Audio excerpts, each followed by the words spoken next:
As somebody who wasn't able to spend a lot of time in the first game, Kingdom Come Deliverance 2 felt a little overwhelming back when I first set foot in its world. Aside from the sheer amount of tutorials, Kingdom Come 2 doesn't really hold your hand too much, so today I wanted to share with you the things I wish I knew before starting that made my playthrough a lot more enjoyable right from the get-go. So hopefully for you, there's less wandering around trying to figure out what the heck you should be doing, and instead you'll be able to jump straight into the meat of the game. Starting with tip number 1, get your horse early. This is one of the biggest upgrades you can get as soon as you finish up the intro. Beautiful as the world may be, it's also quite large, and navigating on foot is going to take you ages. So after you visit Trotsky Castle with Hans and spend the night at a pillory in the intro, immediately head over to the southwest direction, following the main road which should take you to a little village called Semin. Talk to the stable master here, and through the dialogue, Henry will recognize that one of the horses in the stable is the horse he lost in the previous bandit attack. Now, you can either pass a low-level speech check to get Pebbles back for free, or you can purchase her for a few groschen. Just remember to wash up first at a trough or a pond to increase your chances of passing the speech check, and after that, you should have your very own horse. A complete game changer in terms of traveling and questing in the game.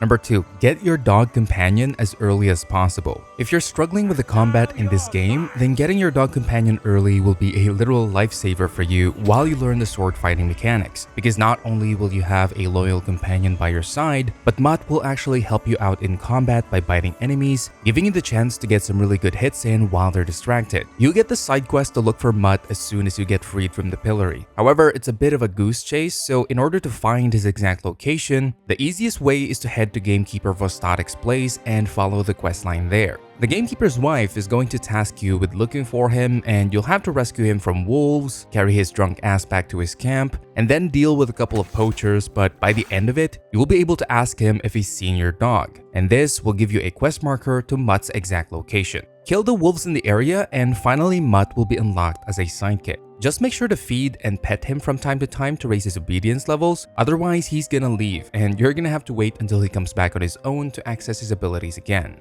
Number 3, stick to one weapon type, at least for the early game. Kingdom Come 2 has a mechanic where the more you use certain weapon types or abilities, the more they'll level up. And so if you keep switching from, let's say, a short sword to a long sword to a mace and then to an axe, you're going to be average in everything, and it might lead you to being left behind in terms of combat progression. My recommendation is to stick to either short sword with shield or even just the long sword, because as long as you have a crossguard, you'll be able to use an ability called Master Strike, which pretty much guarantee you a win in most engagements. In order to gain this ability, talk to Bara when you get freed from the pillory and ask her about Tomcat. You'll then get the combat training quest, and if you're able to beat him, he'll teach you his tricks of the trade. If you stick to one weapon from the start, learn the combos including Master Strike from Tomcat, and you even bring Mutt with you, you'll be able to take on bandit camps by yourself pretty early on in the game. Number 4, don't be afraid to do the crafting. I know it looks intimidating, especially alchemy, but the earlier you get comfortable with, for example, brewing your own potions, the earlier you'll be able to take advantage of the buffs they give, which are actually insanely helpful. For example, a simple chamomile decoction, which is the first recipe you learn in the game, can bring you from the brink of death to almost full health after a quick afternoon nap. But even better, once you unlock more recipes, you'll be able to increase each of your stats through brewing various potions. There are potions for strength, horse riding, even speech, which is one of the most overpowered abilities in this game as it allows Henry to just BS his way through various encounters. Even other forms of crafting and minigames are incredibly helpful, such as blacksmithing, allowing you to make a ton of money early on in the game, and also lockpicking.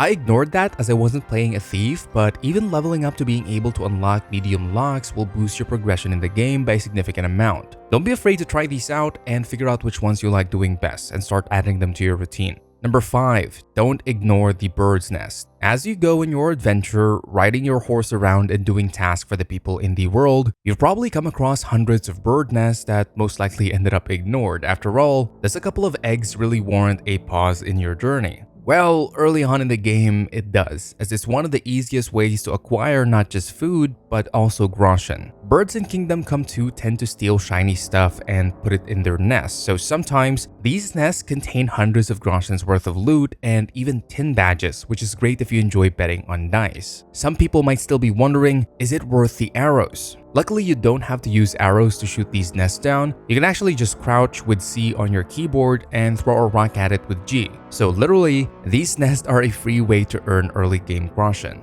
If you look at your map right now and zoom in on the roads, you're going to see all of the nests you missed, and if you need a quick buck, these will be waiting for you the next time you pass them. Number 6. Think about how you spend your groschen. So at this point in the game, if you did the crafting and collected the bird nest, you're going to end up with a decent amount of money pretty early on in the game. Now, there's no right or wrong way to spend these, but in my opinion, buying armor and stuff like that is pretty much a waste because you get a ton of those just through looting and discovery. Armor is pretty easy to find. However, what you don't see anywhere are fine, noble clothing. In your inventory tab, you can switch outfit presets with the O button, so ideally you'd set an outfit for combat, for sneaking, and for when you're going to be utilizing your speech skills, which is where the noble clothes will go. For me, I invested a lot of my early game groschen into buying these fine clothing from the tailor in Troshkovitz, and it made my life significantly easier as people started taking me more seriously because I don't look like a beggar or a vagabond. Passing speech checks was always favorable, and guards would often look the other way if they catch me committing crimes. Even when I tried to choke out one of them and I was seen by literally everyone, they still let me go because I had high charisma from about 300 groschen worth of fine clothing. Just remember to also buy soap from the trader and wash your clothes every now and then, as dirt does lower charisma by quite a bit. Lastly, I would also suggest spending some money on a decent weapon because the faster you can take your enemy down, the less you'll have to deal with repairing damaged equipment. In my case, I'm using the Basilard, which is a short sword that can be brought from the Tackle Blacksmith, which should last you for a long time. But if you're using other weapon types, just go get the best one available. Number 7. Unlock the Troshkovitz Armory. On the last tip, I mentioned how it's easy to find armor in this game, and this tip is just one of the ways you can get that done. So here in the map, right beside the trader is where you'll find the armory for the soldiers stationed at Troshkovitz. There's this guard here that's kind of just chilling behind this building, and if you're able to either pickpocket him or do what I did, which is knock him out by sneaking behind him, you'll be able to get his keys. This key can be used to unlock not just the door, but the chest in the armory, giving you access to really good equipment right when you start the game. Take note, these will be counted as stolen goods for a while, but wait a couple of days and nobody will be looking for them anymore and you'll be fully equipped with plated armor.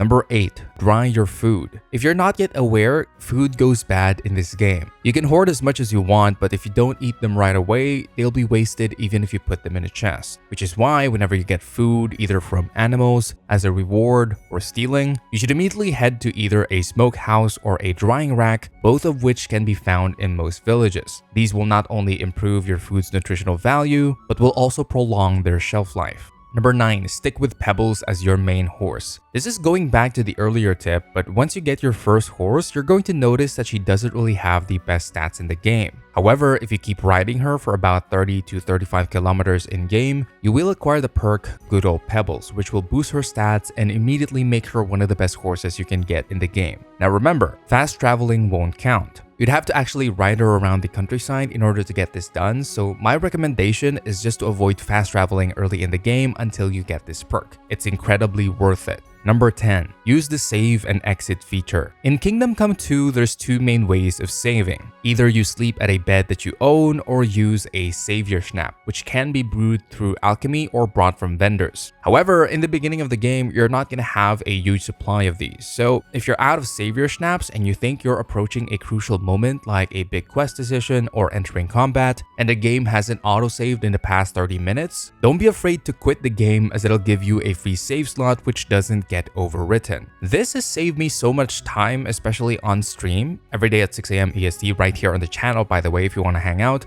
Because there are some quests here that won't let you pass the time to save, and if you didn't prepare savior schnapps beforehand, you'd have no choice but to reload 30 to 40 minutes back if you mess up. At that point, just save and quit and continue your adventure stress-free. Hopefully some of these helped in setting you up for your adventure. Hit that like and subscribe button if you want to see more, and also thank you to our Patreon supporters for always supporting the channel. I'll see you guys next time. Bye bye.